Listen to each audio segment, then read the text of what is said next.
Hello, everyone, and welcome back to the Father-Son Packers podcast, your source for Packers news, notes, and analysis. My name is Tommy, and I'm joined, as always, by my co-host, my dad, Matt. Dad, how you doing? Doing all right. Still on East Coast time. Just flew back home today. So the dedication of bringing you a podcast after I figured out it's more like 14 hours of travel from door to door. Did you not? So you drove a ways to the airport. You didn't fly out of Jersey, did you? I left out of the Atlantic City airport, but that is not a flight. It was an American Airlines bus. I didn't even know this thing existed 2 months ago. An American Airlines bus from Gate 7 in the Atlantic City airport to the Philadelphia airport.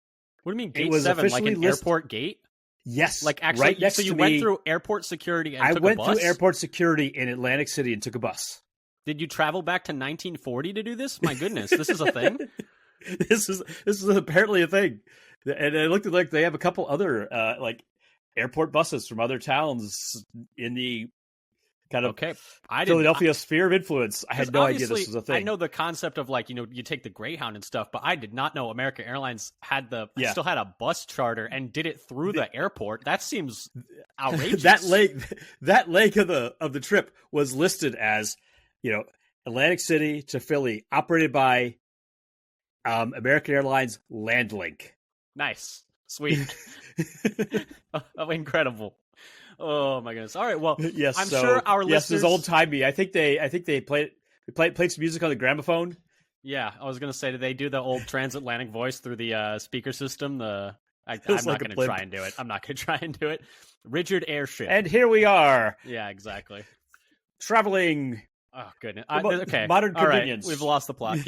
Let's keep moving forward. But I'm sure our listeners very much appreciate your effort today to make it here with us. Apologies to everyone. We're doing 1 day late because of travel. But we are here today to discuss a little bit more about the NFC North. We're kind of just previewing our main competition for this year. It's always the division that ends up being, the majority of your opponents, and it's always important to win those games most of all because that's how you get in the playoffs. And I will just say, I will admit, I like it when it's not that much of a competition. I do too. Some people are like, oh, it's good to get competition back in the division again. I'm like, no, it's not. I enjoy just beating the crap out of the other division teams. It's a lot more fun for me, at least. But anyway, there is a good amount more competition, though, coming into the year. At least certainly more uncertainty. Certainly more uncertainty. Okay, I'm going to edit that out in post. But anyway, there's a lot more uncertainty with the NFC North this year with, 2 new rookie quarterbacks coming in. And we talked a little bit about that last week. We talked about the offense in the NFC North. So if you want to go check that out, go check out the last episode. But today we're going to be talking about the defenses of the NFC North. What teams, performed well in certain position groups, what teams did not, et cetera, et cetera. How is each team looking in the secondary? How is each team looking in the front seven? So we're going to talk a little bit about how the Packers compare to the Lions, Bears, and Vikings at those different positions in those different position groups going into next year. But before we do, just wanted to pitch a couple of things. If you like what you hear here today, come give us a follow on Twitter at FatherSonPacker.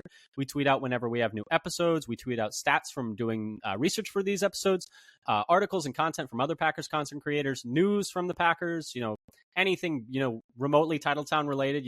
We're tweeting out, thoughts on that, what it might entail for the Packers for the season. So like I said, at FatherSonPacker, if you like what you hear, and then also subscribe on your podcast platform of choice, whether that's, Apple, Google, Spotify. We even put all our episodes out on YouTube as well if you want to check them out there and subscribe there. Really help us. Leave a 5-star review, comment. We'll get back to you if you want to, bounce some ideas off of us. We got time to chop it up. But also, before we get into going into the NFC North in detail, we did have one piece of Packers-related news, and that is the Packers have officially voted, and I believe it was unanimous, Ed Policy to be the successor to Mark Murphy.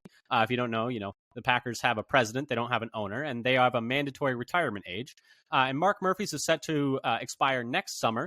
And so at that time, Ed Policy, who has, been with the Packers for a little while now, he's kind of been the heir apparent for a long time. It's been like, he's going to be the guy after Mark Murphy retires. But, Ed Policy is going to be taking over next summer. So that was the main piece of Packers news this past week. Otherwise, pretty, all quiet on the Western Front. We're in pretty much the low time of the season.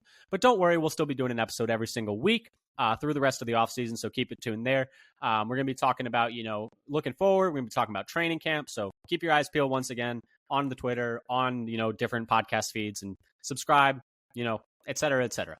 But Dad, since we got that whole spiel out the way, do you want to get into your methodology? I know we talked a little bit about it last time, talking about how we were comparing the offenses of the NFC North. But do you want to talk a little bit about our method because we always try to remove subjectivity as much as possible. And we'll talk a little bit about our opinions on certain players, our opinion on position groups, but we always want to take the most objective view possible especially when talking about, some rivals. We need to keep our own biases from coming out because, I can't say I'm a big fan of these other three teams. But anyway. We're trying to be accurate. Even we're not necessarily giving you what we wish would happen.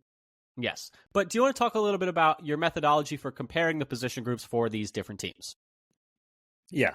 So primarily the depth chart was taken from CBSSports.com with sometimes a little input from Our Lads or ESPN. They mostly agree. PFF grades were taken from the most recent year.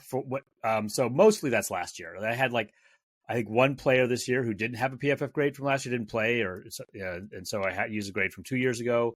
And then, of course, there are rookies who don't have any PFF grade previously in the pros, and so that's always a conundrum, a quandary, an enigma. Yep. And so for those, what I've done these last couple of years is to establish a sort of projected PFF grade for a rookie drafted at that position in the round. So I take all the players who were drafted since 2018 at the position of any rookie in the depth chart and figure out what the median grade was for players that position in that round. So second round safeties, I figure out what the median grade was for second round safeties for the last 6 years. And so I had 9 players to do that for this year, strewn amongst safeties, corners, linebackers, D-line and edge. And so that gives me a grade for each player.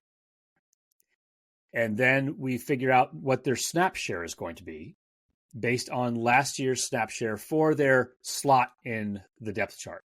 So Edge 1 for this year gets the same snap share as Edge 1 last year for that team, regardless of whether it's the same person or not. For example, we essentially take Darnell Savage's snap counts per game and just assign those over to Xavier McKinney, since he is now the prospective safety 1 for the Packers.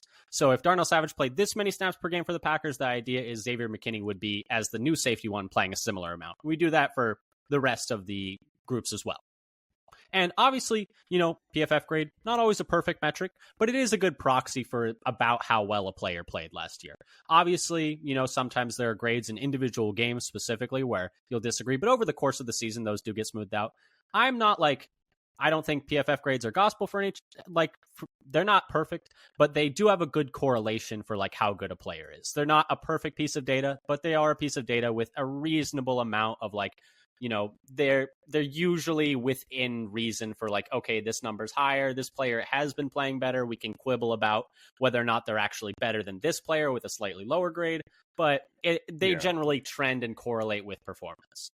Yeah, I think you can get a ballpark of where a player lies. If you're trying to rank every single player, when they're, tenths of a point apart, you get into some shaky ground there. We're missing the forest for the trees there. Because even if their methodology is accurate, there is always noise in statistics from sampling errors. Yep. That's another thing to consider, that these average or median numbers for a player are really, as always, when you're using live data, an approximation of their true of how good they really are. Yeah. And because with football, you don't have that many games. Yeah. To and a couple get an average score for. And a couple bad games, you don't know what's going on that day. We're not keeping in mind hey, this player was playing with an injury. We're just going off of, hey, this is how this player played last year. Yeah, I've not done any kind of, this guy was only at 50% strength for 8 games, and so you should correct it. Nope, none of that was done. And you can argue that you shouldn't do that because, hey, if this person wasn't at full strength last year, what are the odds? What are the odds that they're going to be not at full strength this year? It's probably lower odds, and so you kind of bake that in by not doing too much fiddling. But anyway, I have heard, and you may have also heard, that previous injury is the biggest biggest indicator of future injury. Yeah. So that gives us the weighted average score for each position for each team, so that we can then compare what the strength of the positions are between the teams at each position. And so for each position group, I had 5 interior defensive linemen. This is including the edge, 4 edge rushers, 4 off-ball linebackers, 4 corners, and 4 safeties. And so that's how the grades are given for each position group per team. Okay, so which position group do you want to start with then, comparing, do you want to start with the overall, or do you want to start with the individual groups? Let's end with the overall and do the individual groups first. Do you want to start with the, front to back, start with the defensive line, interior? I like that because that's the order it is in my document. Perfect. It makes the most sense, clearly. And I didn't do that on purpose at all. All right, let's hit it. So for the defensive line, looking at, weighted snap count averages with their PFF grades from last year, how is the NFC North, we always say build through the trenches. How is the NFC North stacking up along the defensive line? Okay, so what we have is the Lions are projected to be, this is based in large part on last year's grades, and sometimes they're last year's grades of players with other teams that were signed. Yep. The Lions are projected to have the best D-line at a kind of weighted PFF average of 69.8. Packers second at 64.8, Vikings third at 59, and Bears last at 53. Just for comparison, last year the Packers were third, so they've moved up a slot. Lions improved the most at this position group by 12 points. So a huge jump from 2022 to 2023. Yeah. 2020, for the 2023 projection to the 2024 projection. Yeah. And the thing is this is interesting because I think, I would argue the Packers' depth at the defensive line is definitely I would say stronger than some of these other groups. The things that I'm looking now at, besides I agree with this. We saw in that week 4 matchup against the Lions that their defensive line absolutely ran through us. Now, we did a better job with them the second time around, but we see that defensive line can be really impactful. And I think someone to keep an eye on there is Aleem McNeil. He's a guy who I really liked when he was coming out of NC State, I believe it was. And he's a guy who I think is quietly going to get a pretty big contract extension when he's up for it. He was pretty impactful last year and someone that I think is not necessarily a household name, but someone to keep an eye on. They also just did bring in DJ Reader from Cincinnati, big body there in the middle. And I think they think that he's going to, be an impactful player for them there. He's been in the league forever now. And then the other thing I was looking at is, you got the Bears there last. But, they did just last year make some investments in the draft in both Gervon Dexter and Zach Pickens out of Florida and South Carolina, respectively. So they're going into their second year. So maybe they are in line for a jump there. That's just something that kind of struck my eye there. And then the last thing was I'm a little interested to see how the Packers defensive line rotation works out, because I think that second spot is kind of up for grabs. Wyatt obviously is the favorite to get it, but I could see Slayton getting a lot of snaps there, and I could see Brooks coming for that spot too. So I think that's kind of a 3-man race there for that second spot. Dad, any of those things that you wanted to touch on, or anything else along the defensive line that you were thinking about? Well, I would say that, like the Bears, the Packers drafted 2 players who are, in the rotation here in the D-line group. And so it'd be interesting to see how the improvement goes. You mentioned that the Packers are deeper, and their scores in spots 4 and 5 are better generally than the other teams in the division. Now, the Lions, they've jumped so much, as you mentioned, from adding Reader and also McNeil being much better last year than expected. Yeah, he's good. He's a good player. Him and a player, I'm not going to mention their name, really wrecked us week 4. But then bringing in Reader there, who I think is an improvement over that player, is, bit larger body of work. I think it's going to be a tough D line, and we saw last year they were a very good run defense. A lot of that started with their line, and I think they're only going to be more dynamic this year. I got faith on the Packers though, maybe coming in 1 this year, even though our projections are saying that we got the Packers 2. I think they could fight for that 1 spot if they can get a jump from Wyatt and a jump from Brooks. Yeah, and they're going to be playing a different style this year that maybe plays to their strengths better than what they're doing under Barry. Yeah, exactly. So that's something to always think about in these. What do you think about the dramatically? Yeah, what do you think about the D-line 3 or D-line 2 battle. Do you think, I mean, Wyatt's obviously the favorite, but do you think Brooks and Slayton have a shot at it? I mean, we saw in camp that, or in mini camp and OTAs that Slayton was getting a good amount of run with Kenny, or when Kenny was playing. Or this I guess is a very interesting question because they play very different roles. I mean, Slayton's the nose, and then is it going to end up where Wyatt is actually competing with Kenny for time with Slayton at the nose? So that's another thing that I guess we could talk about here. Is I mentioned that Slayton was next to Kenny. I think that was only like one day that Kenny actually did a real walkthrough for most of the OTA time and minicamp. Kenny was participating in the individual drills, but not in the team drills. So it's kind of unclear who they're going to end up putting there. And the other thing is Kenny mentioned that he was interested in possibly doing a contract extension. Now it sounds like the team is not as interested in that. Based on the interview that Brian Gutekunst did with Cheesehead TV, it kind of sounded a little bit more like that was not something that they were really looking at, and maybe more something that Kenny was putting out there, like, hey, I want a contract extension, which obviously he's only 28 years old, but it would be a third contract, which the Packers don't usually do. But I think that is just a storyline to keep an eye on. But anything else on the D-line you wanted to talk about, Dad, or do you want to move over to the edge group?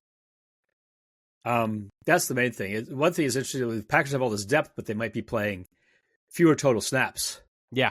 In the position group than they had in the past. With only doing two on the two on the line with two edges out there, interior defensive linemen. Yeah, and you never know how many snaps they're going to try and pinch Gary inside or pinch Lucas Van Ness inside. Those guys both have like experience playing pinching inside on obvious pass rushing downs. So something to think about. On the flip side, they might send Wooden and Brooks outside.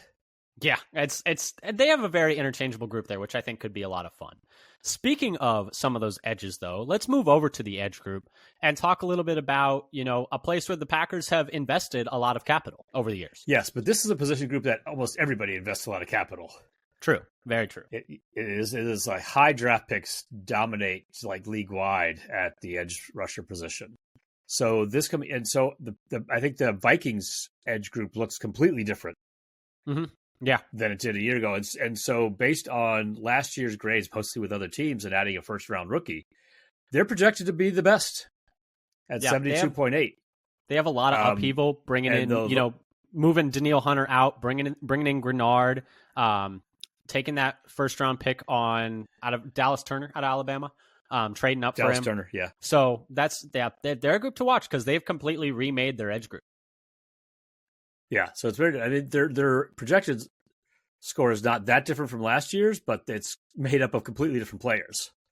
The Lions are second at 72, and mostly carried by a fantastic score from Aiden Hutchinson with a 91, and the others are actually all below the league That's average. the question mark with them is who is going to start opposite him, because I know they've been looking they've been kind of rotating people through that spot, and they haven't had. They didn't have a cemented guy there last year, and that was kind of one of the criticisms of them is that outside of Hutchinson, they didn't have a ton of pass rush juice coming off the edge. So that's going to be something to look at is, are they going to find a steady, like long-term running mate for him? Right. And they're trying somebody who's not necessarily a long-term running mate with Marcus Davenport. Yeah, they brought him in, and he's been around, and he's been a fine player, but hasn't been super impactful in his time in the league. And mostly he's also struggled to stay on the field. But anyway, so you got the Vikings 1, the Lions 2, and then we got Green Bay in 3 at least, right? We're right there. At 70.2. So it's kind of a tight clustering with 72.8, 72, and 70.2 for the top 3. So those are actually pretty similar. And then you have a drop to the Bears at 65.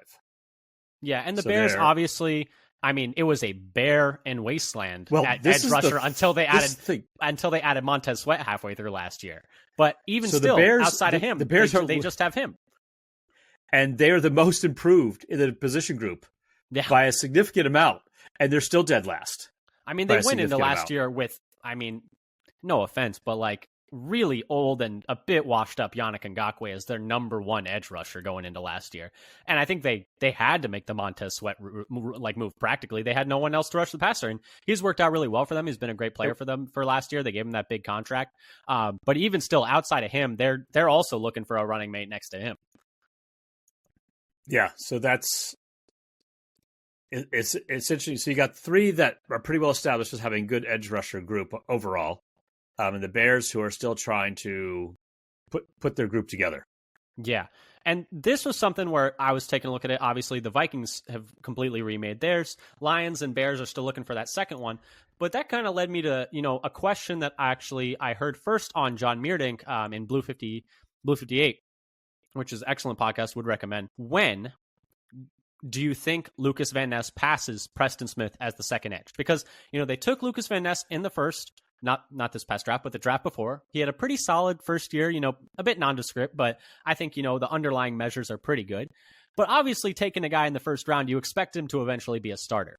Now, Preston Smith is the only 30-year-old on the roster, which is still kind of wild to say. But so he's the oldest player on the team. Do you think there's at any point this year, do you expect Van Ness to pass him, or do you think that's a next year thing, or do you think that's multiple years down the road at this point? I think it's going to be at least by next year. I think what they're going to do is they're going to start cutting back on Preston's snaps to keep him fresh. Yeah, I can see that. Give more to Van Ness. So in that way, I see it as kind of less of a demotion, but a way to keep him effective. Though, as he said, he's aging like a fine wine. The guy's been incredibly durable. Knock on wood. But he has only missed one game in his entire career, which is astonishing. Yeah. And, but I do think that Van Ness is probably going to be the starter opposite Gary in 2025. Okay. But you don't think he's going to end up taking those starting snaps at any point this year? Maybe it's going to turn out that, Preston and Lucas Van Ness split time. Okay. Yeah, evenly. Yeah. I would like to see, Van Ness take that step. Both less than Gary. Yeah. And I would like to see Van Ness take that step because I think obviously the ceiling is enormous with his athletic potential. I think he showed out pretty well last year for a guy who, kind of was really raw coming in. And I think switching from having to rush in a 2-point stance to rushing in a 3-point stance for him is going to be a big, it's going to be easier for him because I don't think he hadn't really done much of that 2-point stance rushing at Iowa, which, is standing up instead of having your hand in the dirt. And I think, moving to this 4-3 and him being an end is going to be a lot more like what he did in college, and it's going to require him to learn a lot less. So I think right. The sky's the limit for the Packers edge group this year. Yeah. I mean, Rashawn Gary, Preston Smith, and Lucas Van Ness all had a hand in the dirt in college. I'm not so sure about Kingsley Enagbare.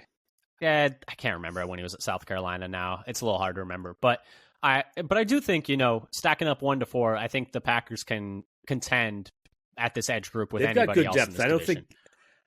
I think as opposed to a few years ago, they can still get some edge pressure when the second unit is in there, as opposed to, a barren wasteland and the quarterback just patting the baby back there for what seemed like forever.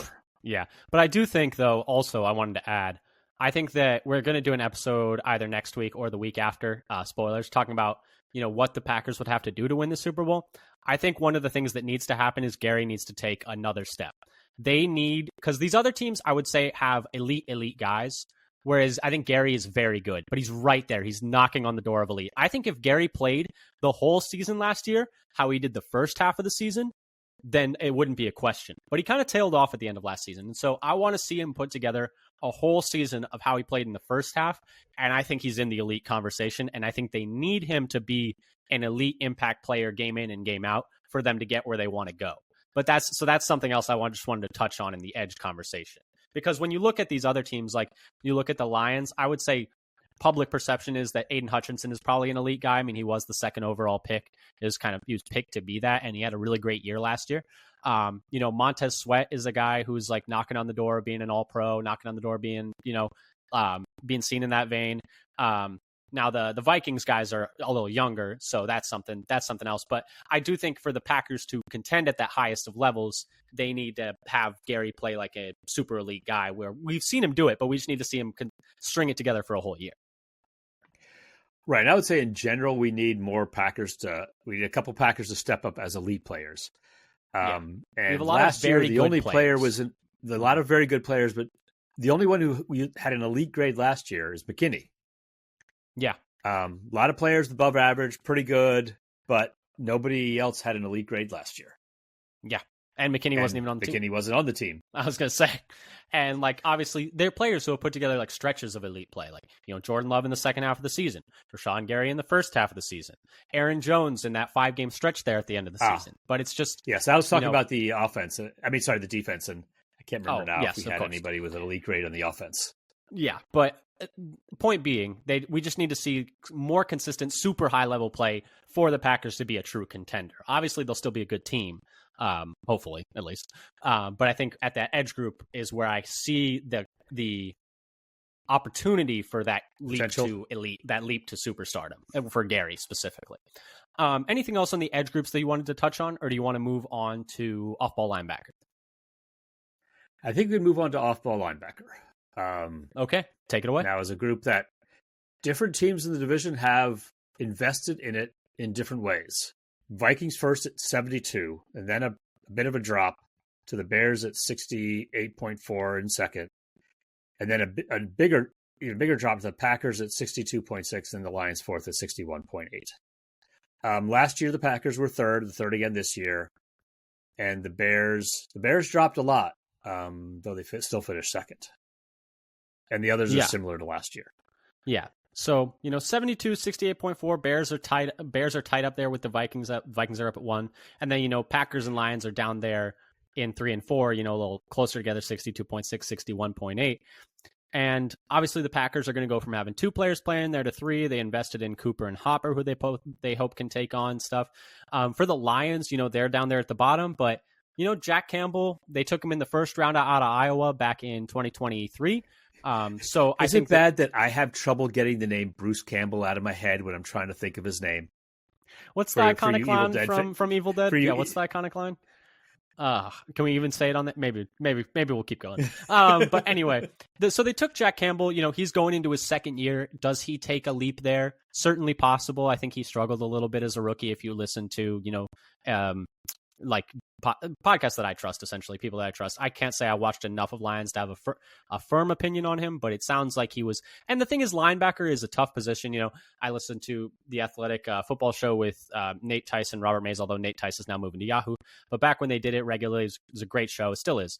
But they were talking about how they view linebacker a bit like tight end, where it's like take a super raw athletic guy and just give him like 2-3 years because you need guys to be able to move like that, but it's going to take time for them to be able to mentally process at that speed.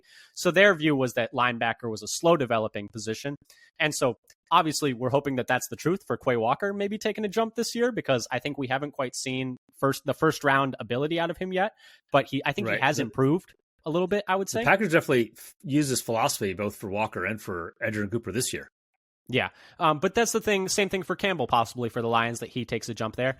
And then so the Packers and Lions, despite having invested capital in these positions, are, down there at the bottom. The Bears, though, have invested monetarily the most at this position. Last offseason, they gave both Tremaine Edmonds and TJ Edwards big contracts at these spots. And it seems like from the fact that I was about to say disimproved. I'm just going to roll with that. I know it's not a word, but they moved down the most in their score based on how we projected them last year to this year. And maybe that indicates that, Edwards and Edmonds didn't play quite as well as they had the previous years under the, I think the one Bills is and Edmonds Eagles, Edmonds underperformed a little bit to expectations. And I think it's one of the reasons why this year's projection, which is based on last year's results.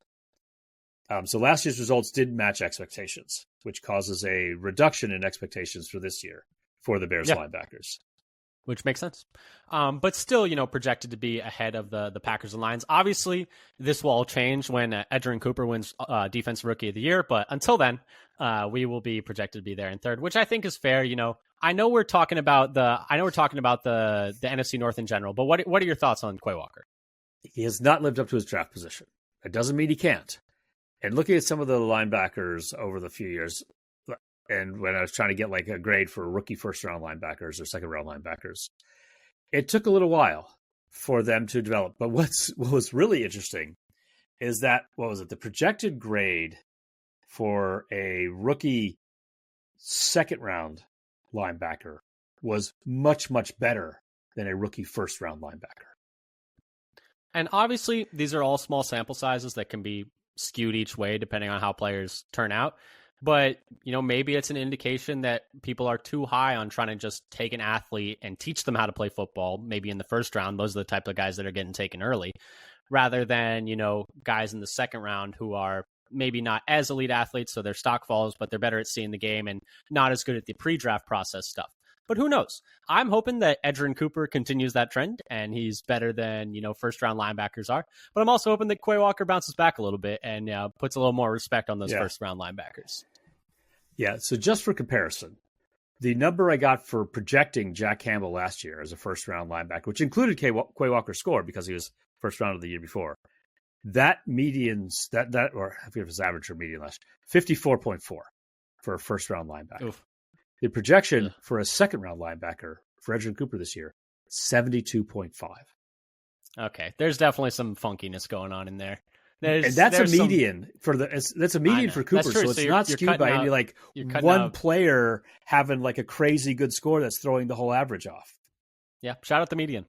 Well, I'm hoping that Edgerrin Cooper can continue that trend, because that's definitely something where it's like, is there actually information there to be gleaned? Like, are people misevaluating linebackers and betting too hard on elite athletes and not and weighing too much of the pre-draft process and not as much of the tape from the previous year? It's something to think about. Right. Anything else Valuing on the off-ball linebackers? Yeah. Mm-hmm. Anything else on the off-ball linebackers you wanted to touch on? That's the main thing. It's just how things are not necessarily lining up with expectations. Let's move on to corner. Yes, so let's go into corner. So this is one where for the Packers last year were first. They're not first this year. Last year projected to be first. Last year projected to be first. Right. And because last year they're projected to be first, and because they were not first, they're not projected to be first this year. I mean, last year we were coming in, with really high expectations for a group led by Jair and Rasul Douglas. And Jair was coming off a good year. And we thought Eric Stokes was going to be coming back from injury. I mean, it's easy to forget now, but we thought Stokes would maybe be available week 1. That was something that was on the table last year. And obviously that's not how it went, but it was another, feather in the cap of the Packers corner group, which was like, and they'll have Stokes back. And I guess we're back in the same place this year, but maybe a little bit less blindly optimistic this year than last year for Stokes' availability. Right. And so the group this year is the Bears first at 71.4, Lions second at 63, Packers third at 62.3. So really tight with the Lions there. Probably not a statistically significant difference between the two. And the Vikings at 59.9. So also fairly close. Yeah, which kind of makes sense. That Bears one's being really buoyed by Jalen Johnson, who just got that big contract coming into contract extension coming into this year. And he had a great year last year. I think he was over a 90 grade from PFF. And it also, comes down to the Packers corners. I would say disappointing last year. They weren't really healthy. It's kind of hard to really know what the main cause of it was, but definitely not quite the showing you were hoping for. Looking at it also, the Lions, they're investing at they invested pretty heavily in corner in this draft, taking Terry and Arnold out of Alabama in the first round, taking Ennis Rakestraw a little bit later. He's more of a slot guy out of Missouri, but he's feisty as hell, even though he athletically didn't test super well. Obviously, they still have Brian Branch. And then, the Packers, I feel like they have the talent to jump up to that one spot, but it's fair to say, looking at the last few years, they haven't lived up to that talent before. So it's hard to project them to be, super high level now. I think third is a fair place to have them. Yeah. If Jair does what he did 2 years ago rather than last year, they would move up a bit. And or if he gets back to his top level, we'll see.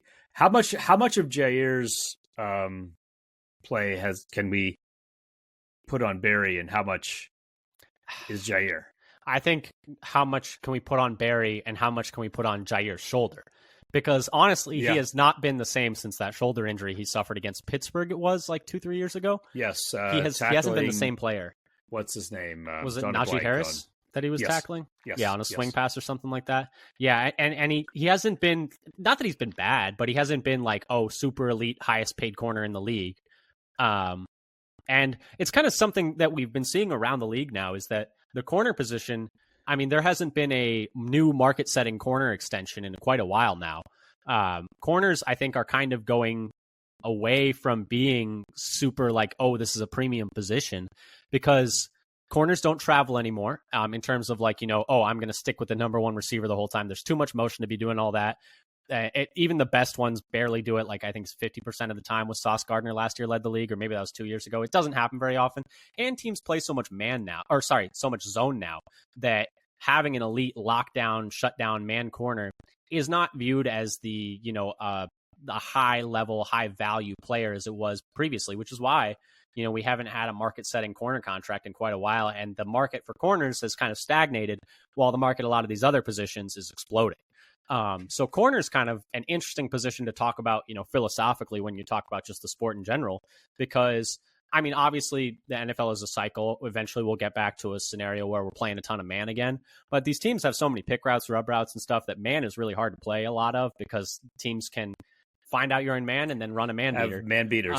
And so zone is going to always be, or at least in current modern NFL, zone is going to be played majority of the time. So does corner matter as much as these other positions, Dad? I guess is what I'm coming around to. What do you think? It's kind of interesting to think about, because over the last couple decades, the NFL keeps changing the rules to make it harder to play corner. Yeah. Make it harder to play defense in general. All defense, to be fair. Yes. But how much you can put hands on somebody, how much you can check them and jostle them. And so to keep it free flowing for the offense anyway. So the ability to play in space and read and react is becoming a more important skill, perhaps, to play zone, than the ability to stick with a man, to have sticky man coverage. Yeah. So it's best if you're good at both. Obviously. But that's the thing, is like it's just becoming less of a premier position, I guess, in terms of how it's being valued. And then I guess the last thing on corner, since we're talking about NFC North, I just wanted to pinpoint one question I had for you. Lions, Brian Branch played a lot in the slot last year for the Lions. He was drafted as a safety, but he was a slot. Do you think they're going to move him around more this year with the drafting of Rakestraw, the drafting of Terry and Arnold, or do you think that he's going to kind of stick in that slot corner spot? What are you thinking? So I put him with their safety group, okay, which is how the depth charts are currently listing him, That's even fair. though he was basically a slot corner last year. So I think maybe, I can't remember if all three places I usually look at for the depth charts were in sync with this, but he was listed as safety, and so I included him in the safety group rather than with the corner group. Yeah, I wonder. And so just then I have go ahead, Rakestraw as their slot corner, and that's how I think he's generally listed. Yeah, and I was just wondering, because I do think, Branch was very successful last year as a rookie at slot corner. So I wonder if they're going to keep him there, or are they going to try Rakestraw outside? It seemed like he was, more of a prototype for a slot guy, because he's a good tackler, he's physical in the run game, and he's feisty. He's kind of, it seems like a classic slot guy. But maybe they're going to try him. He looked like fun. But maybe they're going to try him on the outside and try, I mean, they have a lot of options there. They had some injuries there last year. So I guess we're going to see. I just wanted to see what you thought about Branch. But since we're talking about safeties, do you want to move on to safeties, or is there anything else along the corner group that you want to talk about in the North? Yeah, we can move on. I think I would say this. Oh, actually, I just wanted to see one more thing, actually. So I forgot to mention it. Totally my fault. For the Bears, what do you think about their corner group being so high? Well, just because it's really carried. It's carried by Jalen Johnson. That's what I was about to say. Yeah. The Bears group is carried by a fantastic year last year from Jalen Johnson, which I think was much better than he was the year before. Yeah, and I do think I like Tyreek Stevenson. I think they've been playing Kyler Gordon in the slot, who was a second-round pick a couple of years ago. So they have some stuff there. Like, they have some investment, like, draft-wise in those spots. But definitely Jalen Johnson is, like, the star of that group. But I think Tyreek Stevenson, I mean, he makes some good plays when the Packers played the Bears in Week 18 last year. I remember him standing out a little bit. He was the one who, I think, pushed Dontavian Wicks out of bounds, going backwards to run out the clock at the end of the first half. He's a solid player. Yeah, I like Tyreek Stevenson. Seems to have some potential. Yeah, but Jalen Johnson's score last year was like 40 points better than the year before. I mean, there's a reason they made him a top 5. 40? Yeah, 40. I mean, there's a reason they made him a top 5 paid corner in the league coming off of that season. So it's definitely something to keep an eye on. But sorry. All right, rolling back. Safeties again. Do you want to run down who you're projecting to have the strongest safety group? Yeah, so this has the Lions first at 71. Packers in second, very close at 70.4. Vikings at 69.9. And the Bears last at 61.6.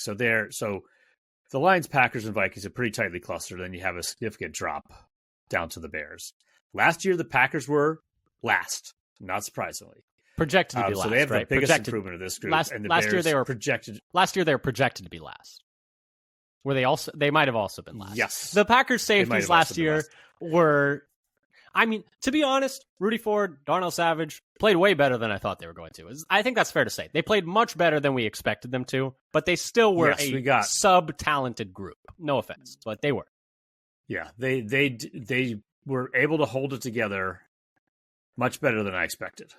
Yeah, and to be fair, they played in a scheme that didn't ask a ton of them. A lot. They were like part of that. I mean, Joe Barry's part of that Staley tree. A lot of cover 2. I know he switched to playing some, cover 3 there at the end. A little bit more of that, but they're essentially tasked to get as deep as you can. Don't let anything get behind you, and just rally and make a tackle. Now, the rally and make a tackle part might have been an adventure from time to time, but they were mostly not asked to do a whole as much as some other safeties, and probably not as much as the safeties are going to be asked to do in this scheme. Yeah. And you just mentioned that the Packers safety group has been completely redone.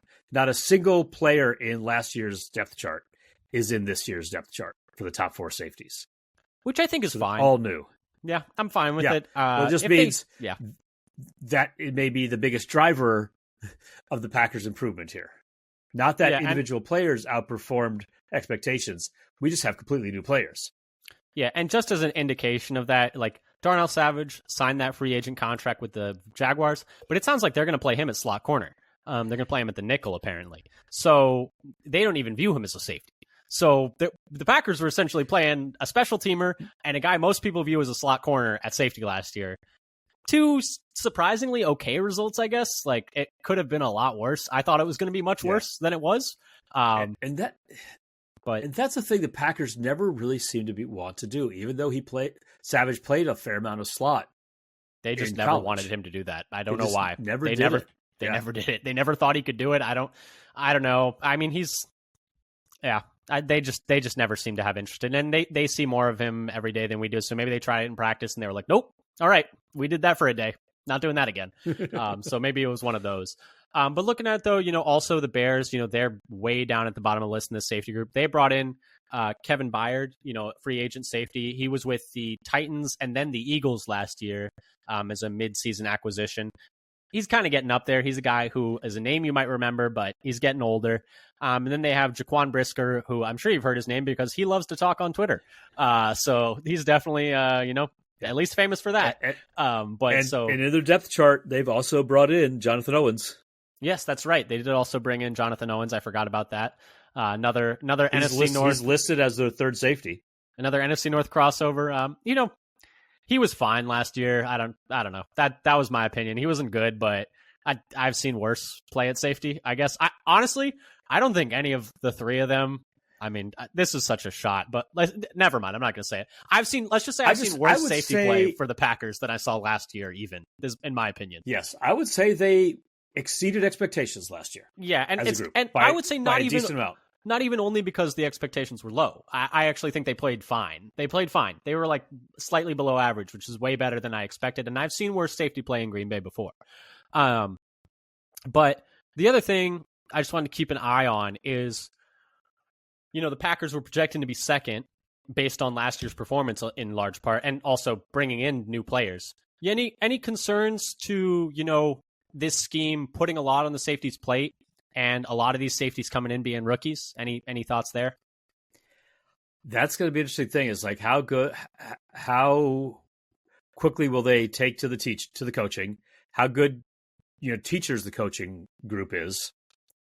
And they're going to be relying on Xavier McKinney a lot.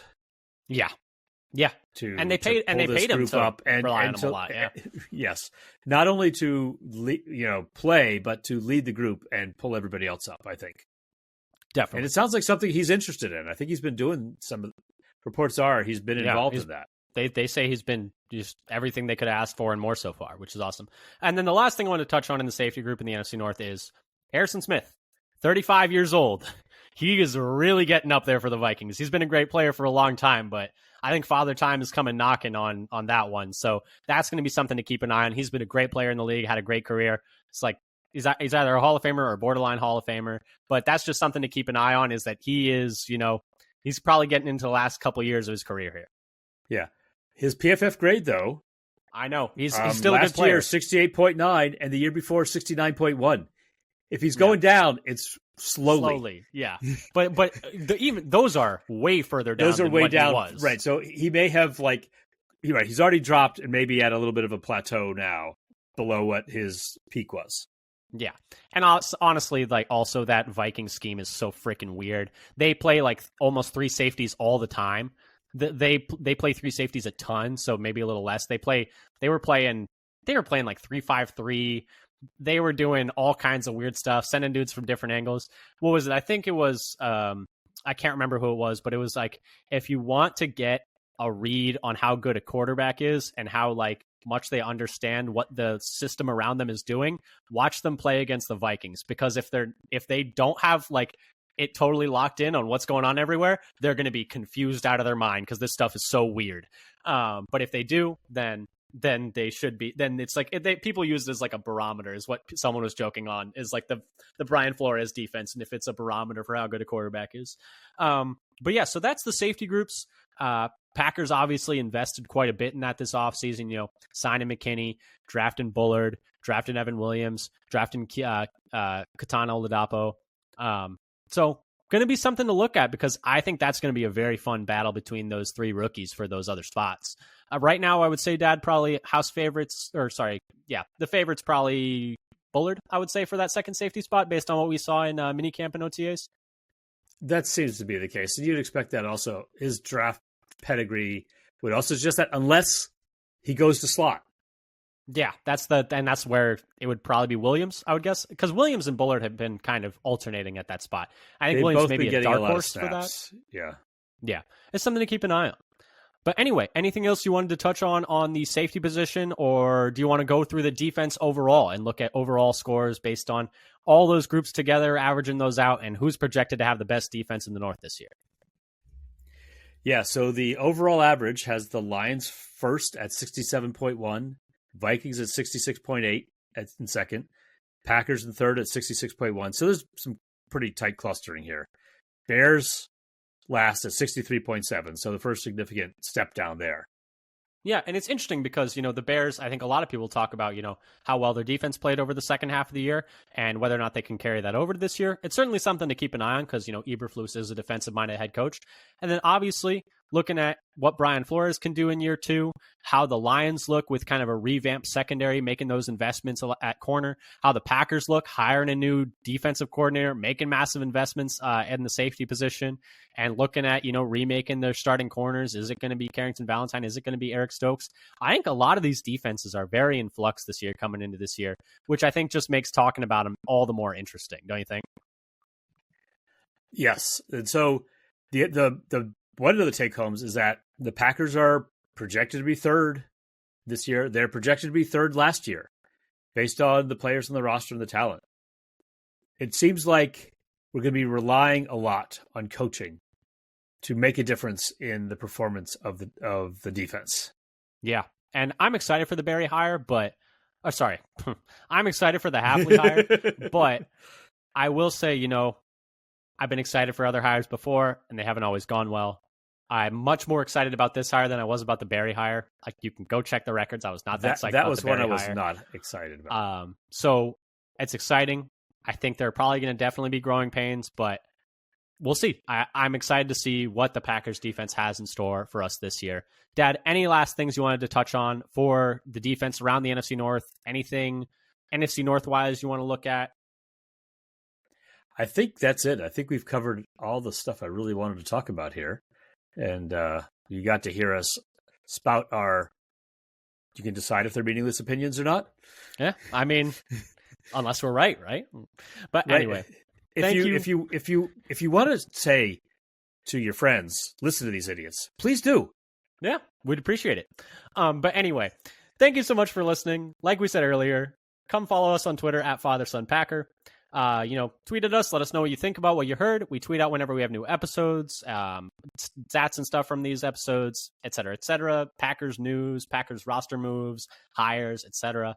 So yeah, come check us out there at FatherSonPacker. Subscribe on your podcast platform of choice: Apple, Spotify, Google, YouTube. Leave a comment, leave a rating, give us 5 stars. We would really appreciate it. And until next time, until next week, go Pack, go. Go Pack, go.